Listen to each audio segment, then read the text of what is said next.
What's up, everybody? Thanks for joining me for another episode of the JAK'ed podcast. My guest today is yet another inspirational individual. Having been an elite athlete when he was younger, he wakes up one day and realizes that he's got a disease that's causing his immune system to attack his connective tissue. His joints start locking up, and he even loses the ability to walk. Now, you would think that that would be the end of the story, but it wasn't. He taught himself to walk again, became an environmental psychologist, a performance nutrition expert, strength and conditioning coach, and a whole lot more. I am super excited to do this episode, so please help me in welcoming Lee Chambers. Lee, welcome to the show, brother. Glad to have you. Hey, it's a pleasure, John. Good to be here today. Yeah, man. I tell you, I found you actually through a podcast guest service, and I think it's pretty cool because people get a chance to put their profile out there, lets people know what they want to do and things like that, and what their topics are. And man, I scrolled through and I saw yours and I was like, he's a perfect match. I got to reach out to him. I got to get him on the show. So with that being said, why don't you let my listeners know a little bit about you? So yeah, I'm Lee and I live in Preston in the United Kingdom in the north, not far from Manchester. I've got a wife and 2 kids, and I'm an environmental psychologist and wellbeing consultant, and I work within businesses to improve people's physical and mental health through wellbeing workshops, and we do coaching. We help leaders and managers understand what they need to look for in terms of bringing a wellbeing culture into business and kind of embedding that into business processes, and actually trying to make businesses where we spend a large amount of our life look after the employees and look after the leaders and the managers in a way that actually means that we can be more productive, more creative, and just spend more time and energy doing good work and enjoying our lives outside of work. Oh, well, that's awesome. That's awesome. I never really thought about, the psychology and how that ties into well-being and how that would all play into the workspace. So I think that's pretty neat how you do that. How did you get involved in that? So a big part of it for me was kind of looking at, we all have our own environment. So in our house, we tend to build our rooms for different things in a way that we feel works for us. Right. And I always kind of had that opinion, well, in a workspace, people build an office for 100 people, and then every single cubicle is the same, and people have to try and make it their own. Right. And really, when we're looking at in work terms, we want people to be productive and we want them to be well, so they're not off sick, so they're not underproductive, and that they're actually coming to work in a positive frame of mind. So It was kind of like, why aren't we looking at an office design that actually helps people to regenerate the well-being at work, rather than finishing the work day and feeling the need to go home and indulge in activities that are trying to kind of bring the well-being back up. Yeah. Because we've only got so many hours in a day. And if anything, my mission is to help people leave work as energized as they went in. That's fantastic. And then in the evenings, they can do the things they want to do and have the energy and time to do them. Yeah, because so many people don't really grasp the concept that stress plays so much of a factor on all aspects of your life, your health, your relationships, all these different things. So I think it's really cool how you have that tie-in. So obviously I would venture to say that you follow along the same philosophy that I do, that the mind and body are 100% connected. Oh, definitely. And I mean, if you kind of think about the fact that how our minds work, how our neurons fire in our brains, and our psychological processes are controlled by hormones, and those hormones then affect our physiology. In fact, it's so deeply connected that if you stand more positively, you think more positively. Yeah. It's so deeply ingrained that you can actually change your frame of mind by changing your frame of body. Yep. And you can actually, inversely, you can think happy thoughts. It makes you smile. It makes you raise up. It makes you pay attention. And it's just amazing that in many ways we quite often look at sciences of physiology such as nutrition and sleep and psychological sciences and don't always incorporate them together. when in fact it's like a big matrix network. If Yes. you boost your sleep, then you'll eat better because your hormones are more regulated. You'll be Mm-hmm. happier because you haven't got that emotional regulation that a lack of sleep causes. And kind of say that to, you've got a little child who's playing up and, oh, he didn't sleep well last night. Well, Right. the exact same thing happens to adults, but you don't get forgiven as an adult for misbehaving and causing conflict because you're not getting Right. enough sleep. Yeah, exactly. It's like one of my all-time favorite mentors I've been following for a number of years is Tony Robbins. And he is a big proprietor of the physiology. And he says all the time, he says, uh, whatever our current whatever our current mode of being is a state. And if you want to change your state, you got to change your physiology.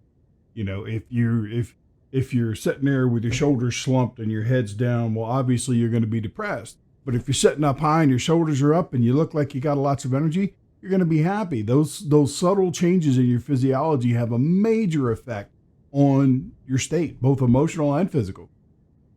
Oh, definitely. If you walk in an upright way, your posture improves not only how you feel, Mm-hmm. but how other people react to you. Right. And then it also, having that upright posture benefits your body in the long term as you're not huddled over. And as you open and expand out in an upright posture, your organs are opened up, your ligaments and your tendons are not tensed downwards in a fashion, Mm-hmm. in a like a negative fashion. And actually, Yeah. it brings long-term health benefits. It brings short-term mental health benefits, and it actually makes that your self-identity, your self-image, and your representation to the world Yeah. is a positive one, and Mm-hmm. people react to that. And there's a reason why Tony loves to jump on his trampoline before he comes out on stage. Absolutely. He's literally flying into physiology. Mm-hmm. Yep. I love that. I saw him actually. I knew that he did that, but I actually saw him do it. Did you see his documentary on Netflix? I'm Not Your Guru, dude. Yeah. That was amazing, and it was cool that you would actually see him. He'd spend 30 seconds jumping on his trampoline before he went out on stage, and he had this little move that he did every time. It was all about using his physiology to put himself in a state to perform. And I mean, this guy has to be one of the world's top performers. I mean, the guy goes 22 hours a day most of the time, and he's keeping people mesmerized for 12 hours at a shot on his seminars. It's just crazy. Yeah, and I mean, even that idea of jumping on a trampoline, it boosts the blood flow to your brain. Mm-hmm. Yep. So it gives you that cognitive benefits to go on stage and be straight in, rather than having to warm up your mind. It's clever, and it works, and it does. Absolutely. Yeah, everything is so connected. I mean, I follow people like Tony Robbins, like Aubrey Marcus and Tim Ferriss and people like that. And they do these things like cold plunges or ice baths, and they go from extreme heat to extreme cold, which I actually like to do when I hit the gym. I'll do it once I'm done my workout. I'll go in the sauna for 30 minutes, and then I immediately run to an ice cold shower.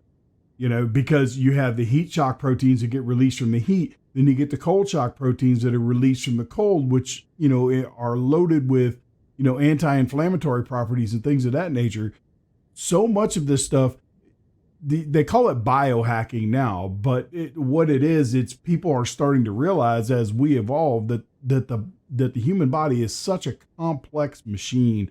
And so many things, you can make one little tweak here and it will make major effects in other areas.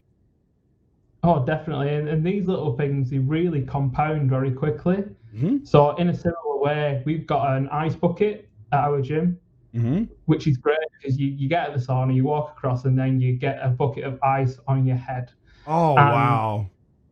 It's shocking, mm-hmm. but you almost understand that actually builds mental resilience. Mm-hmm. Yes. The fact that you can go from a high temperature to a low temperature, mm-hmm. and we're talking about extremes, but our bodies are designed for short-term extremes. It's almost like in some ways a little bit of poison makes us more resistant. Yeah, it kind of seems that way. Sometimes looking at it like that and realizing all these challenges we're going to face in life are actually that little bit of poison that give us that little bit of strength, that little bit of a chance to suffer and then grow more because we've, been exposed to it. We actually get those antibodies, we become stronger. And it's like sometimes people look at like failures and challenges and difficult periods like the one we're in now and think, oh, this isn't great, this isn't good at all. Suddenly I've had these freedoms taken from me and I can't do this, and I'm fearful and anxious. But actually this is a challenge for many people to slow down a bit, reflect, and actually think, I've had some failures, I've had some challenges, this is a challenging time, but actually I can grow from this. Look at all the things that I'm not being grateful for that now I can't do. I feel grateful now because I can't do them. Exactly. Okay. Well, speaking of challenges, I know a little bit about your story, but I'd like you to tell the audience, I know you went through a period of time where you actually lost the ability to walk. Why don't you give us the details on that whole thing? Yeah, so this was back in 2014. So I was 29, I had my wife, and my son was 18 months old. My wife was 6 months pregnant with my daughter, and I was doing quite well. I was running my business. I was, playing sports with my friends. And I was like, thinking, I'm going to be 30 next year. Maybe I need to start thinking about, like looking after myself because, I'm not an indestructible 20-odd-year-old anymore. I'm going to be in my 30s, a father, I'm going to be sensible. And unfortunately, over the course of 5 days, out of nowhere, my body started attacking the connective tissue in my joints. So first it locked my wrist in place, and naturally I thought, maybe I've used my computer a bit too much. So this was on a Friday night, and I was like, okay, so I'm just going to rest my wrist over the weekend. And then on Sunday, my knee then locked in place after I was coming back from a meal with my family. And I literally couldn't move my knee. And I was like, okay, so this probably isn't great. I'm going to go to the doctors when it opens on Monday and see if we can get it out, get some medication and try and see to get this swelling down. So I hobbled to the doctors on Monday and got some corticosteroids, and they said, yeah, it looks very swollen. Hopefully you should take it down. And then on Tuesday, my shoulder lock's in place. So then I was like, I had one leg and like half an arm. And I was like, okay, so this is probably quite serious, but I'm sure this medication will calm it down. And then on Wednesday, my knee locks in place, so I couldn't actually move effectively. So my mother-in-law came and took me to the hospital, and I was still like, as young men can be, I'm sure I'll be fine. I'm sure I'll be fine. Even thinking that, like, realizing that I couldn't actually get downstairs properly because I couldn't move my legs. I got dragged off to hospital, got taken into the A&E, the emergency bit, and the consultant looked at me and like took me straight through to the hospital, at which point I then realised actually it's probably quite serious. So that led me on a bit of a journey where I spent the next month in hospital on pain relief as they drained fluid off my knees and tried to find out what was causing it. And it was one of those things where they weren't able to 100% diagnosed, but I have a form of autoimmune arthritis, so my immune system is confused and it was attacking some of the tissues in my joints. So after a month in hospital, kind of stuck in a hospital bed with nurses helping me to shower and having to be wheeled around because I couldn't walk, I then got discharged. I managed to go home, and I was struggling to even move because the damage to my shoulder and my wrist meant that I couldn't use crutches and supports to move around. So I had to adapt an awful lot of things. But I was at the hospital constantly in rehab and walking physio. And after 6 months, I managed to actually get back on my feet effectively.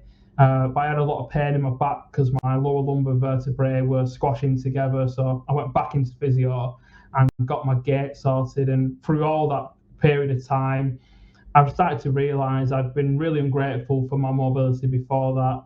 And I'd been really ungrateful that I was so independent because suddenly I was, living and being cared for by other people. And I'd never been in that situation. But I learned an awful lot from that. Yeah, I would imagine. So it was just your immune system decided to start attacking your connective tissues, huh? Yeah, and that kind of took me on a little journey to try and think, well, the immune system is something we really are such in early stages of understanding. It's Mm-hmm. so complex, but Right. it just shows that at any time it can, misfire Mm-hmm. and start to, cause issues. And, it can happen at any point in your life, and it happens to people younger than myself. So, Right.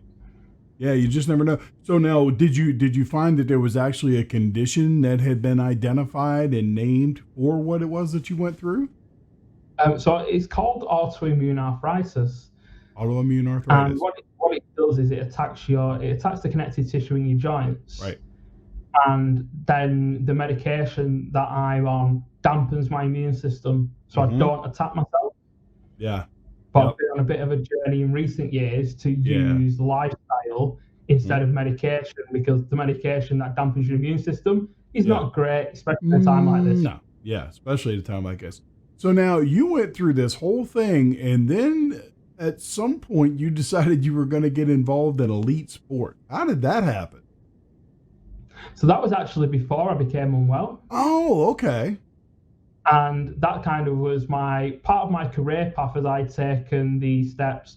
I initially graduated just before the credit crunch. Mm-hmm. So I went and got a graduate job after university, and then I lost it after 6 months because of the credit crunch, because I'd gone into finance, Right. which is obviously not the best place to be at that time. Yeah. So I actually used the time that I got from starting a business up, and the finance and flexibility from that, to start teaching myself about physiology. So I went to college and did qualifications in performance nutrition and strength and conditioning training, and then football coaching.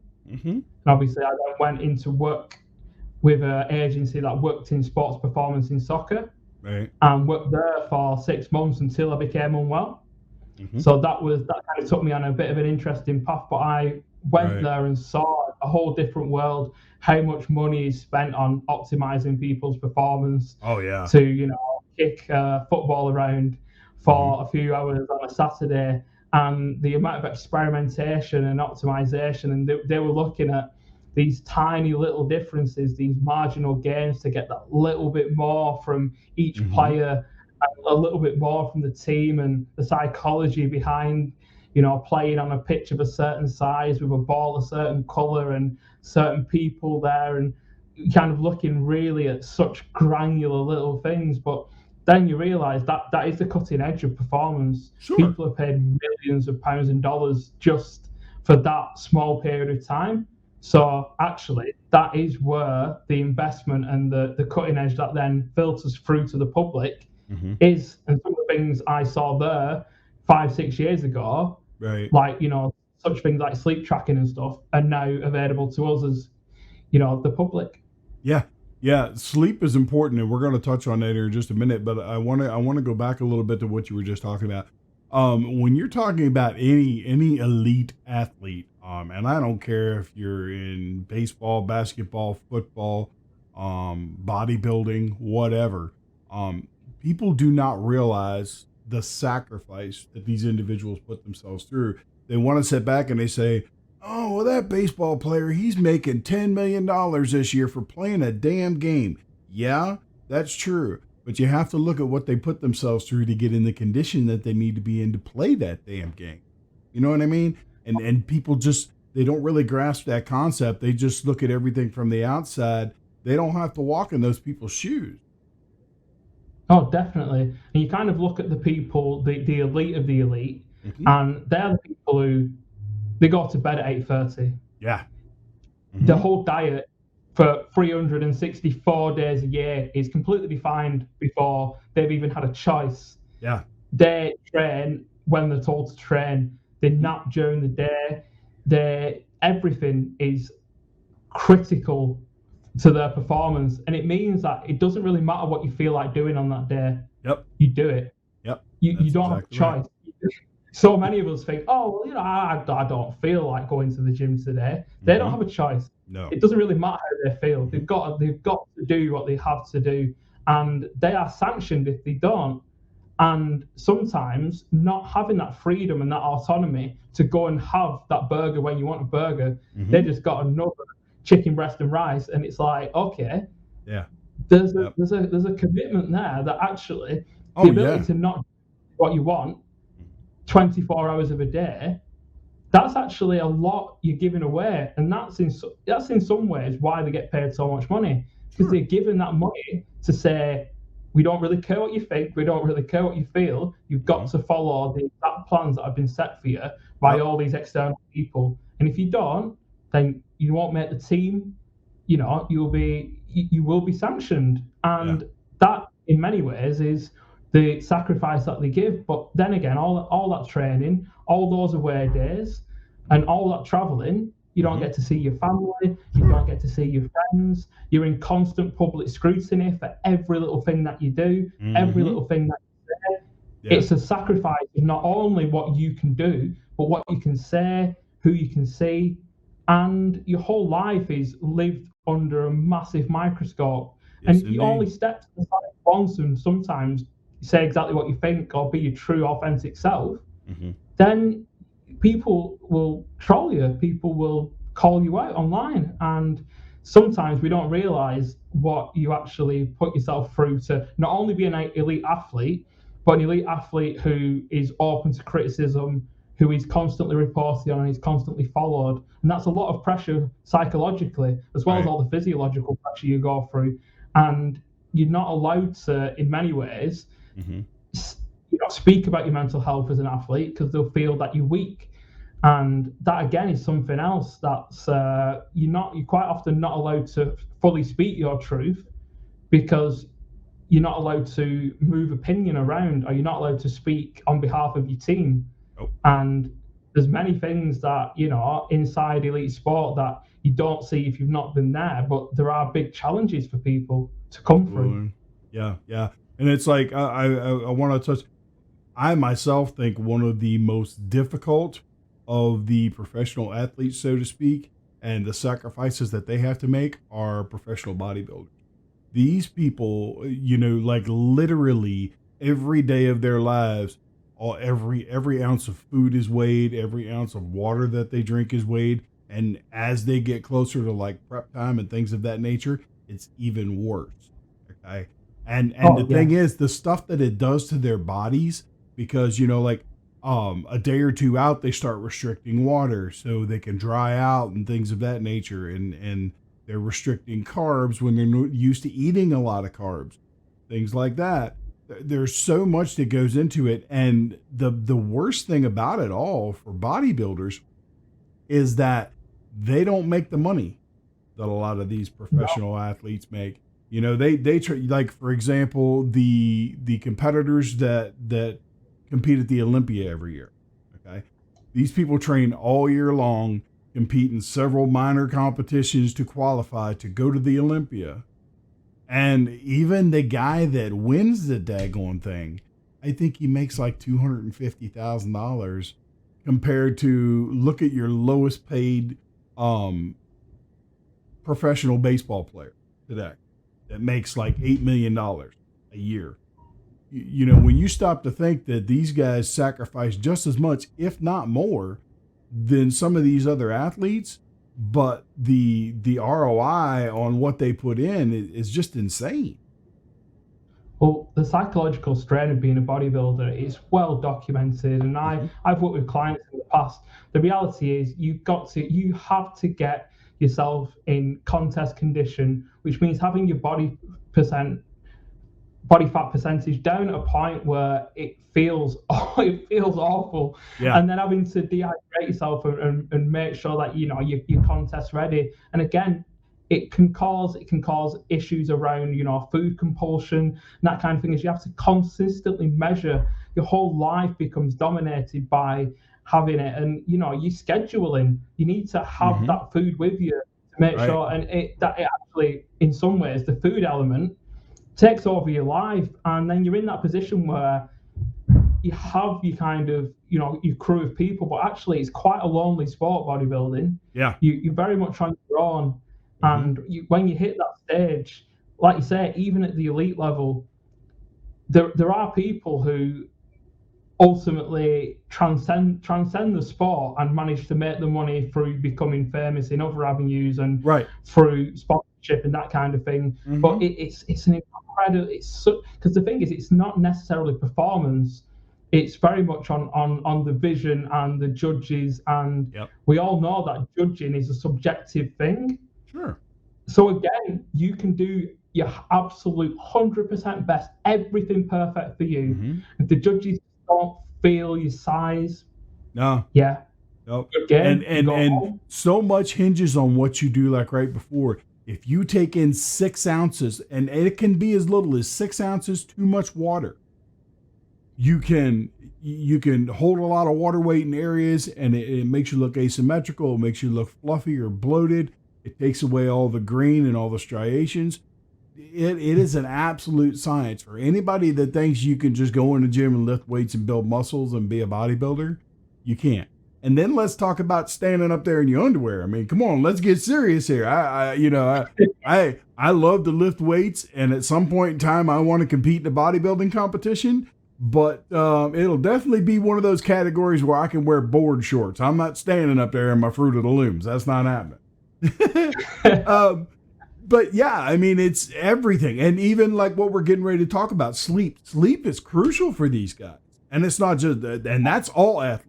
They have to make sure that they get sleep, because just as much as you train, just as much as you pay attention to supplementation, food, all these other things, recovery is also key. If all of the pieces of the puzzle don't fit, if everything isn't there, then you fall short in one area or another. Oh, definitely. Sleep is absolutely vital for everyone. Mm-hmm. It's the foundation of performance, and it's actually the foundation of body composition. Mm-hmm. In quite simple terms, if you don't sleep enough and your sleep isn't, of a high enough quality, that affects your hormone levels, which means it's then incredibly difficult to eat effectively the following day. Right. You struggle to pay attention. You don't have the energy to go and train, to exercise, to walk more, to concentrate. Mm-hmm. But you don't actually, more importantly, from a body composition, you don't Right. have the recovery to go and train at the intensity you then need to the following day. And that then compounds to a point where your training becomes ineffective. Yeah. You're actually, the stress of the training is not where you grow. It's the recovery of your sleep where you actually grow, your body composition, your muscles, and that's something that's quite often forgotten about. Yeah. And when you hit it in the gym, you feel that pain. That feels like the point of growth. That's actually the point of stress, where where those muscle fibers are being stretched, they're being broken down to then grow again. But you can be very careful with your nutrition and make sure that your macronutrient levels are exactly what they need to be and your timings are right. Yep. But if you don't then sleep enough, nothing else you do will give you the recovery to go and train effectively the next day.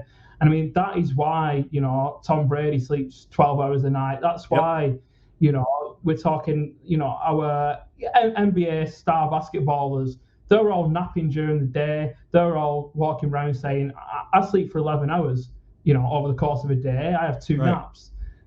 Olympic swimmers, they start swimming at 6 o'clock in the morning. They're in bed at 6 o'clock at night. Yep. The performance comes from the recovery of sleep. Yeah. And when you realize that, it changes your life, because they're in elite sports, but if a normal person sleeps for an hour more, they wake up, they feel more energized, they bounce out of bed, they're cheerful with the children, happy with the wife, they're less aggressive on the road, they go to work with a big smile on the face, making the rest of the office happier.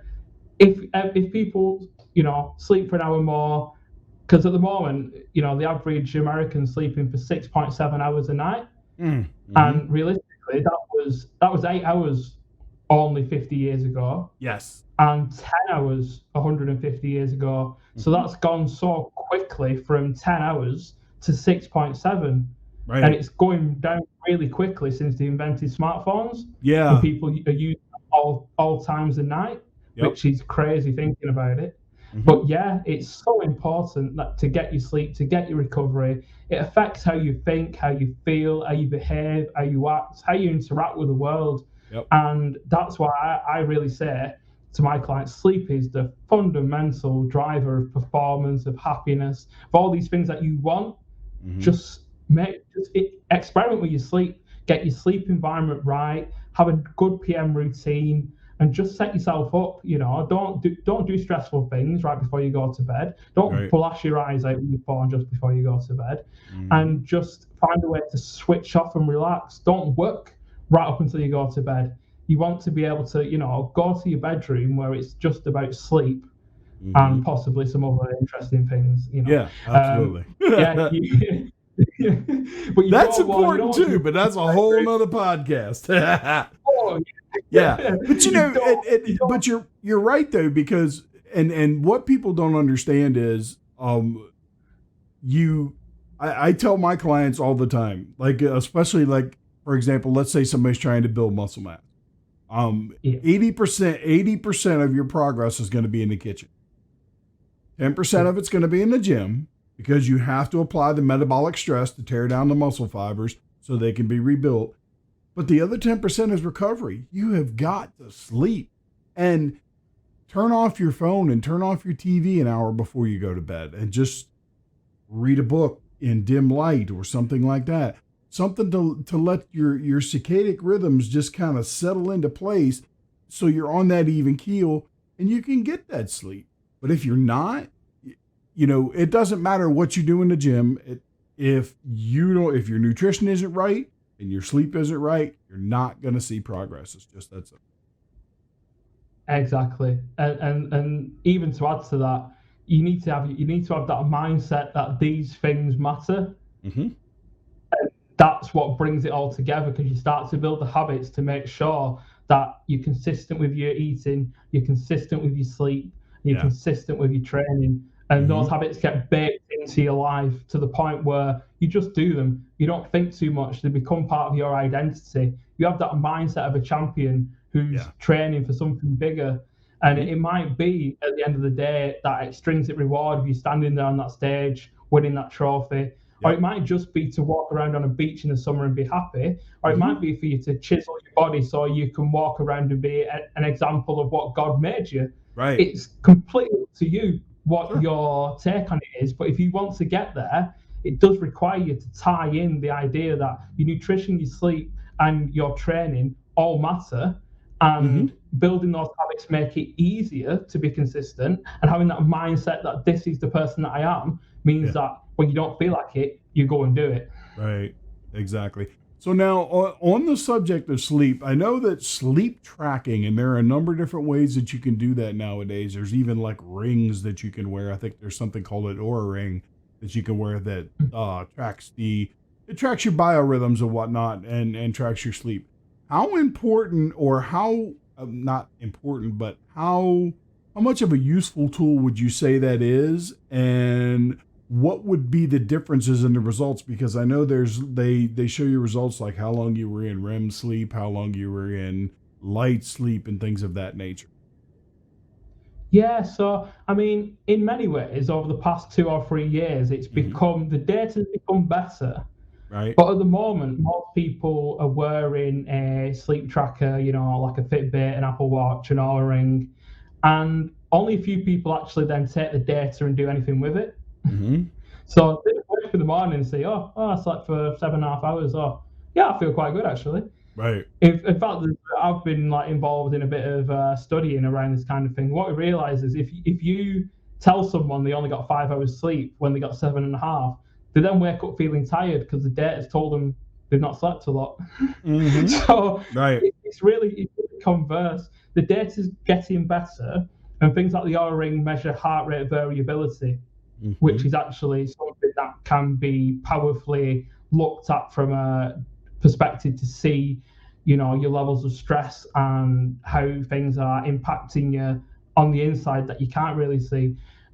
Using your sleep to track to kind of see how much you're getting, the quantity is quite good. The quality tracking, it's not perfect at the moment. It's getting better.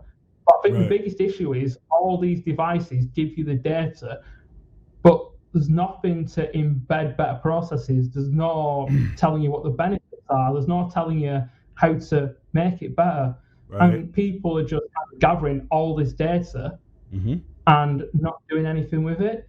And it's almost like going to the gym and recording all your lifts, but then never, ever progressing anything. Right. Never adding any weight or doing anything like that.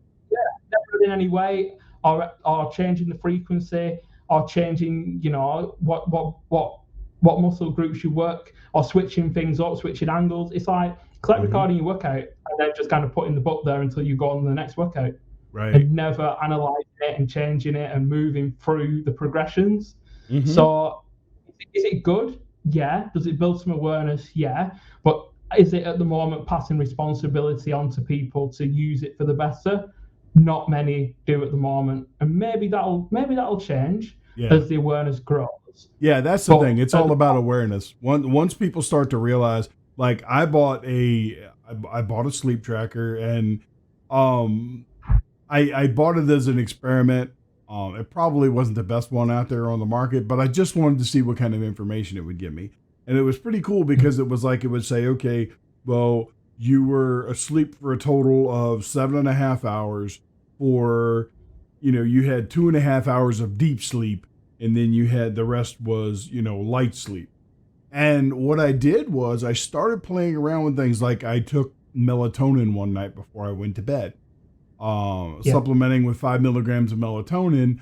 I got 8 hours of sleep that night, and it more than doubled the amount of deep sleep that I was getting just because I'd taken the melatonin.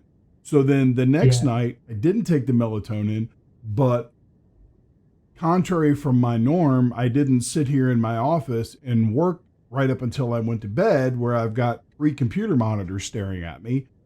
I shut everything off about an hour before I went to bed.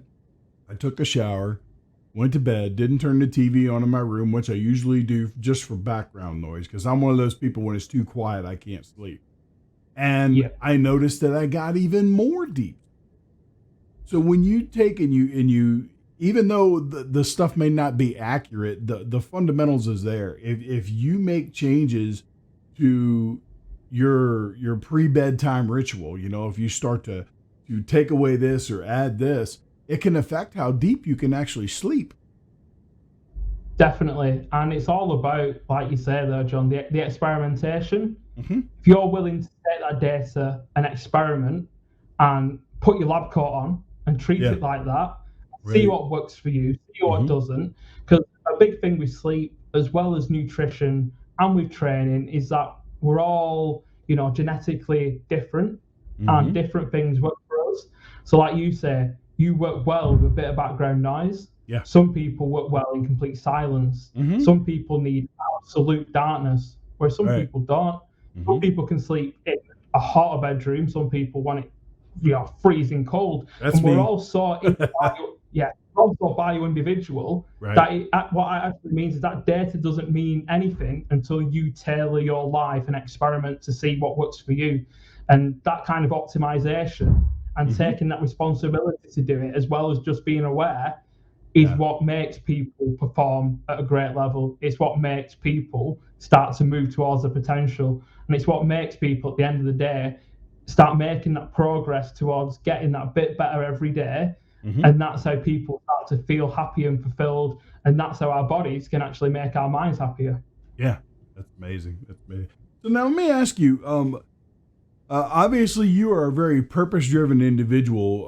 Was it the time where you lost the ability to walk? Was it that time frame, or was it something else? What is it that actually gave you purpose to, get into the field you're in now, and and kind of embark on your way of helping people? Yeah, so I suppose it kind of started when I went to university, and I had some challenges in my second year as I tried to, make that transition from a child to an adult. And that I struggled a bit with that, because I didn't really have much of an example of what it was to be a man. And I didn't really have the emotional intelligence to dig deep into my mind and work out who I authentically was. So I took those challenges through my late teen years, and wasn't really sure, what was my path.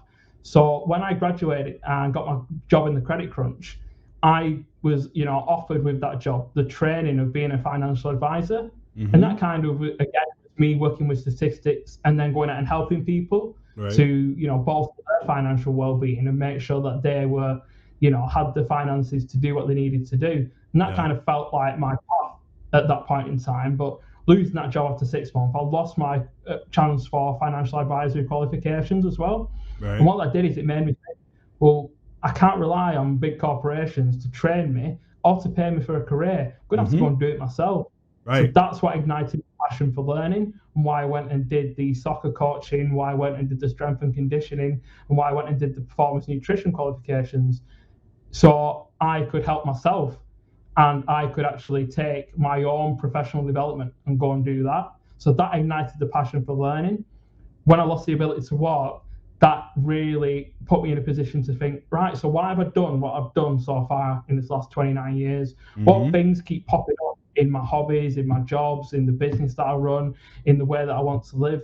What are these underlying things? And when I really sat back and had a lot of time to reflect in that hospital bed, I realized that the two things that kept coming up were I like to optimize things, systems, people, and I like to help people, and got a lot of fulfillment from it. So I was like, okay, so if I tie all them together, I can use these qualifications that I've got, can go and do more. And actually, if I'm going to help people and optimize them, it's not just body, it's not just mind, it's everything together. And that's kind of how I really tied into my purpose, got qualifications in all the areas that I wanted to, and then had that breadth of knowledge and understanding to go out there and help people optimize themselves, not just on one level. Because again, it's great if you've got your nutrition completely on point, but if your training's awful, you don't grow, if you don't sleep enough, doesn't matter what you do. And it's just that we live in a world where you want to, especially in certain industries, you want to isolate it down into the one thing we can solve, that one problem. And I always say this, there's so many medications on the market that solve one problem, but give you 10 side effects. Yep. Because they're looking to solve one, and then it affects everything else in the network. So it's I always like that. I want it integrated. I want it all together, and I want to be able to offer people something that helps them get the awareness that they're all interconnected. Right. So they only have to make small improvements to each one, and they all compound together. Yeah, you're totally right. And I, first of all, it's the whole concept around what you just said is super powerful. I always find it interesting when I talk with people on the show or just anywhere in general, people that are in the business of helping other people. When you get down and you talk to them and you discover what it is that triggered them, what their aha moment was, whatever it was that caused them to get into what they got into. I always find it really, really interesting, because when you sit and you listen to people talk about the events or the things that happened that shaped them and put them in that path, it's just, you can apply so much of that to your own life, and you're like, okay, well, this person did, like in your case, you lost the ability to walk, but you fought through all that, and you got back, and not only did you get back from it, but you thrived. And people see stuff like that, and it inspires them. That's why I got involved in doing what I'm doing. My story is pretty well known. I was, at one point in time, I was over 400 pounds and almost died from a diabetic coma. And I changed all that around, and now I spend my days putting out content and working with clients, all in an effort to help people. And it's extremely fulfilling. Oh, definitely. And I think our mission kind of underlines the fact that we've been through these challenges. Yes. But what we actually aim to do is almost to change the culture and not have other people go through what we've been through before they start taking that step, and really helping them align to what they want to achieve, and then helping them take the actionable steps and giving them the tools to do it themselves, because everyone has got the answer inside of them for what they need to do to find the path up the mountain and start walking up it. It's just sometimes it can look so big when you stood at the bottom, but actually we can help them get to that first base camp and give them the tools so they can get up there themselves. Just sometimes people need a little bit of a kick and a little bit of energy to take that first ascent. Indeed. And so many times I tell people I'll take on a new client, and I'm like, I'm going to be completely and totally honest with you. I want to be done with you in a year. I don't want to have to work with you longer than a year, because if I do, it's one of two things. Either you have some extreme issues that are going to take longer than a year to fix, or I'm not doing my job right and giving you the tools that you need so you can do this yourself. Because at the end of the day, it's not my job to hand out a diet. It's not my job to hand out a workout. It's my job to get in your head a little bit, figure out what the hell's going on in there that's causing you to sit down and eat a box of Twinkies and fix it. Or maybe not even fix it, but just identify it so you can fix it. And I'm sure you run into the same things with the type of people that you coach. Oh, definitely. And it's kind of really our job. We can't make the impact we want if we're spending time propping up our clients. What we need to actually do is give our clients the awareness and then gradually pass that responsibility. So that we empower them to do it themselves, because everyone has the ability to do it. And people do have challenges. There's no doubt about it. And sometimes those challenges step outside the boundaries of what we're qualified to deliver. And at that point, we say, this person or this organization can help you with this. But we then become the signposters to help them develop other areas of themselves. And hopefully, our impetus means that they then go on and thrive in other areas that are outside of our remit.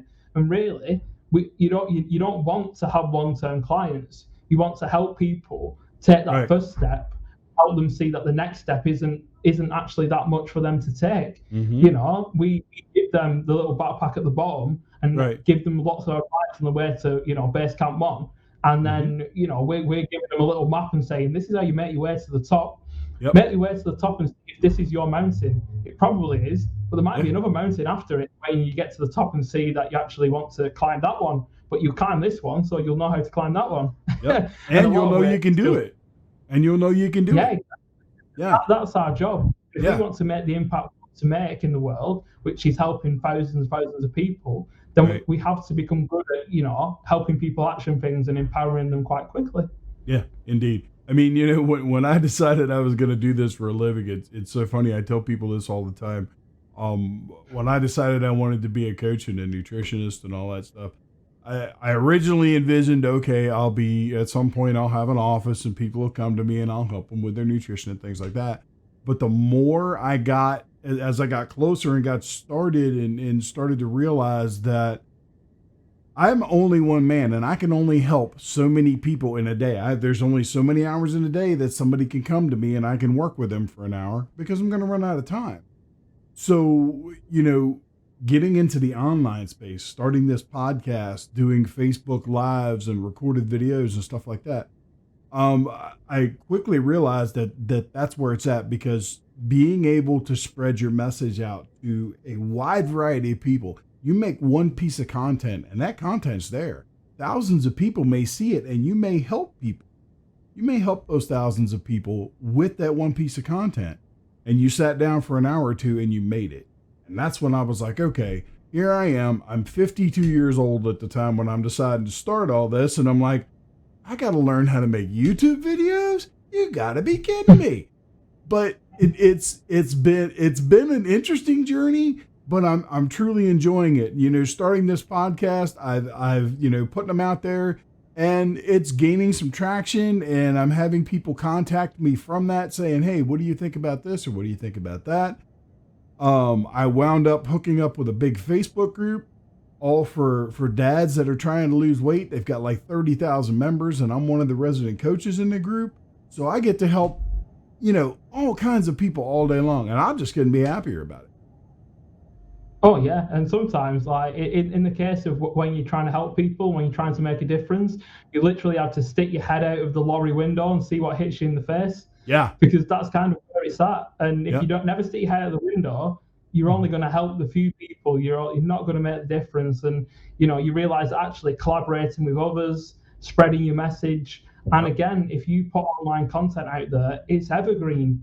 Yes. People will read it. People will see it. People will then come to you for other opinions. Other Yeah. blogs start coming. You write for us. Your opinions align with what we do. You start appearing on podcasts. Then the media starts chasing you because they have trust and confidence in your authority in certain topics, and Right. ultimately then spreads out to where you can get into a Facebook group and groups on social media where you can help thousands of people Oh yeah. just by a few videos and a few words. And that's the impact you want to make, and that's the beauty of the way things have gone globally. There is downsides to all that, but Right. for empowering people to get on the little, because it wasn't that long ago you would stand on your soapbox and talk about it, and you'd have a few people come Yep. round, and you're talking to 10 people. Now you could talk to 1 billion people for a post. Yeah. And truth, Yep. It's kind. I mean, look at TikTok right now. Look at TikTok right now. You can make a silly ass 15-second video on TikTok, and it can be something absolutely stupid. But next thing you know, you've got over 1 million views. You've got like 60,000 people that are liking your profile on TikTok. And although it may have been that dumbass video that brought them to you in the first place, it's exposing them to you, and they're going to learn about you and what your message is and what your purpose is. And that's what it's all about. You're talking about, sometimes you just got to stick your head out the window. You're right. And sometimes you get slapped in the face with shit. It happens. It's going to happen. Don't doubt for a second that it's going to happen, because it will. But it's just one of those things. If you truly want to help people, it's something you've just got to do. Oh, yeah. And no one should think that everyone is going to like them, because we've all got our own perception, our own perspective. And if you took 10 people in the street, one of them won't even like how you look, and that's it. I get that a lot, actually. I get that a lot, so it's okay. And that's just human nature. But the fact is that no matter what you believe, and we all have our own beliefs, but there's a tribe out there for you who will understand them, see the world in a similar way to you. Yes, and indeed. you can find them online. But if you're helping people, then the words will get to the ears of the people who are receptive and ready to change and get your help somehow. Right. And they will get there, and you will make a difference to them. And that's what makes it worthwhile. Indeed. Okay, my friend. Well, I want to be conscious of your time, so I'm going to ask you the final question that I ask anybody that comes on my podcast that has anything to do with wellness, fitness, nutrition, whatever. Okay. If you could change one thing about health and fitness on a global level, meaning you could implement a strategy, you could put a piece of content out there, just put an idea out there in the world that would change everybody's perspective on health and fitness across the world, what would it be? It would be to embed well-being as part of business culture.